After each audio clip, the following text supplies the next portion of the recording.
来关心教宗方济各伫个2日时阵病逝，梵蒂冈证实教宗是因为中风昏迷了后心脏衰竭来过身。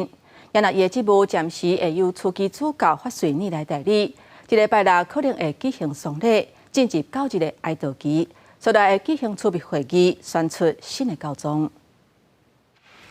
教宗方济各在生时阵住的所在大门，用红丝带拍一个蝴蝶结，用蜡封印当教宗的印仔，表示自即马开始，教廷进入康危期。 It was a stroke that caused a coma and then led to heart failure. They also released his final testament, in which he said he wants to be buried at the St. Mary Major Basilica in Rome. 规个过程由书记主教法瑞尔监督执行，教宗的死亡确认也是伊执行。自死亡到落葬进程这段新的礼仪规范，是教宗去年批准的。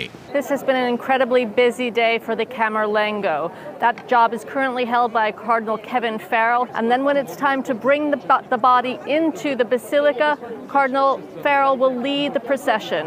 因为在生的时阵就交代过，所以方济各将会是100多年来第一位被安葬伫梵蒂冈以外的教宗。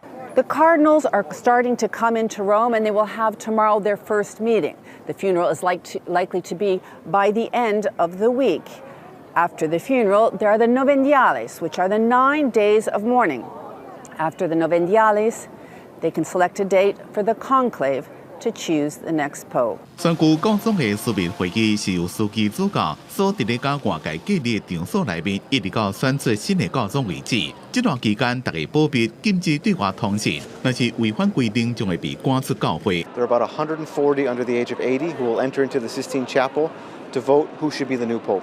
At the end of each ballot, they will burn their ballots, and you can see the smoke from above Sistine Chapel. 伫投票的时阵，若无选出教宗，就会甲选票加一种化学药剂烧掉，烟筒就会称黑烟；若是有选出来，就会称白烟。